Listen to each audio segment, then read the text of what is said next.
আসন্ন ঈদুল আজহা উপলক্ষে রাজধানীর কোরবানির পশুর অস্থায়ী হাটের ইজারা নিয়ে এবার ক্ষমতাসীন বিএনপির স্থানীয় নেতাদের সঙ্গে প্রতিযোগিতায় নেমেছেন সংসদের বিরোধী দল জামায়াতে ইসলামীর নেতারাও। এ কারণে হাট ইজারার ক্ষেত্রে প্রতিযোগিতামূলক পরিবেশ তৈরি হয়েছে। কোনো কোনো হাট নিয়ে দুই দলের নেতা কর্মীদের মধ্যে উত্তেজনামূলক পরিস্থিতিও বিরাজ করছে। দক্ষিণ নগর ভবনে ধাক্কাধাক্কির ঘটনা ঘটেছে।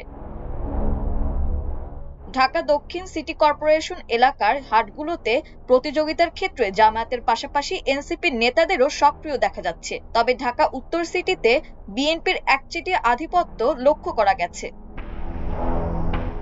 দীর্ঘদিন পর রাজধানীর পশুর হাট নিয়ে তৈরি হয়েছে প্রতিযোগিতা। বিগত প্রায় 2 দশক কোরবানির পশুর হাটগুলো ইজারার ক্ষেত্রে সিন্ডিকেটের কারণে প্রতিযোগিতা ছাড়া তুলনামূলক কম মূল্যে হাটগুলো ইজারা হতো। এতে ক্ষতিগ্রস্ত হতো 2 সিটি কর্পোরেশন। আবার সিন্ডিকেটের কারণে অনেক হাটে খাস আদায়ও করা হতো। তবে এবার প্রতিযোগিতার ফলে সিটি কর্পোরেশন কিছুটা লাভবান হচ্ছে, কিন্তু এর মধ্যেও অনেকগুলো হাটের নাম পরিবর্তন করে সরকারি মূল্য তুলনামূলক কম ধরা হয়েছে। এটিও একটি সিন্ডিকেট চক্রের মাধ্যমে হয়েছে বলে অভিযোগ উঠেছে। বিগত আওয়ামী লীগ সরকারের আমলে হাটগুলোতে তাদের দলীয় নেতাদের একক আধিপত্য ছিল। প্রতিযোগিতা দূরের কথা, তখন বিএনপি বা জামায়াতের কোনো নেতা দরপত্র কেনার সাহসও দেখাননি। বিগত অন্তর্বর্তী সরকারের সময়ে বিএনপির নেতাকর্মীরা হাটের ইজারা নিয়েছেন। তবে সে সময় কিছু কিছু হাটে জামায়াত, এনসিপি ও গণ অধিকার পরিষদের নেতাদেরও অংশ ছিল বলে জানা গেছে। সংশ্লিষ্ট সূত্র জানায়, এবার অন্তত 2 ডজন অস্থায়ী হাট বসানোর সিদ্ধান্ত নিয়েছে ঢাকা উত্তর সিটি কর্পোরেশন ও ঢাকা দক্ষিণ সিটি কর্পোরেশন। ঈদের দিন সহ 5 দিন কোরবানির পশু বেচাকেনার জন্য এসব অস্থায়ী হাট বসানো হবে। এর মধ্যে প্রথম পর্যায়ের দরপত্র উন্মুক্ত করা হয়েছে।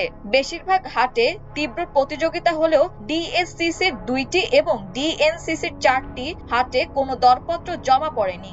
ব্যবসায়িক সিন্ডিকেট গড়ে ওঠার কারণে এটা হয়েছে বলে জানা গেছে। সিন্ডিকেট করে নির্ধারিত মূল্যের চেয়ে অনেক কম মূল্যে হাটগুলো ইজারা নিয়ে যাওয়া হয়। এতে সিটি কর্পোরেশনগুলো আর্থিকভাবে ক্ষতিগ্রস্ত হবে।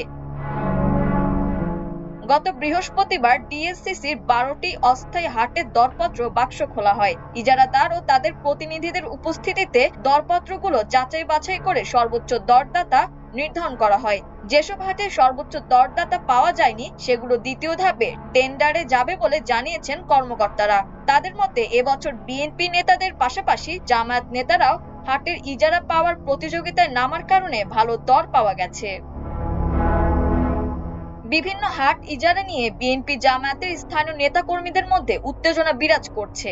গত 27 এপ্রিল দুপুর 1টার দিকে ডিএসসিসি নগর ভবনের সম্পত্তি বিভাগে যাত্রাবাড়ির কাজলা, পোস্তগোলা, শ্মশানঘাট এবং শ্যামপুর কদমতলী ট্রাক স্ট্যান্ড সংলগ্ন খালি জায়গা হাটের দরপত্র সংগ্রহ করতে এলে শ্যামপুর থানা জামায়াতের আমির মোহাম্মদ মহিউদ্দিন সহ জামায়াতের নেতাকর্মীদের সঙ্গে শ্যামপুর থানা বিএনপির যুগ্ম আহ্বায়ক হিমেল, যাত্রাবাড়ি থানা বিএনপি নেতা শ্যামলের সঙ্গে ধাক্কাধাক্কি ঘটনা ঘটে। সম্পত্তি বিভাগে অতিরিক্ত পুলিশও মোতায়েন করা হয়। পরবর্তীতে ডিএসসিসির সব আঞ্চলিক কার্যালয় ও ঢাকা জেলা প্রশাসকের অফিস থেকে দরপত্র বিক্রির ব্যবস্থা করা হয়। দরপত্র উন্মুক্তের দিন অর্থাৎ গত বৃহস্পতিবারও নগর ভবনে নেতাকর্মীদের মধ্যে উত্তেজনা দেখা গেছে।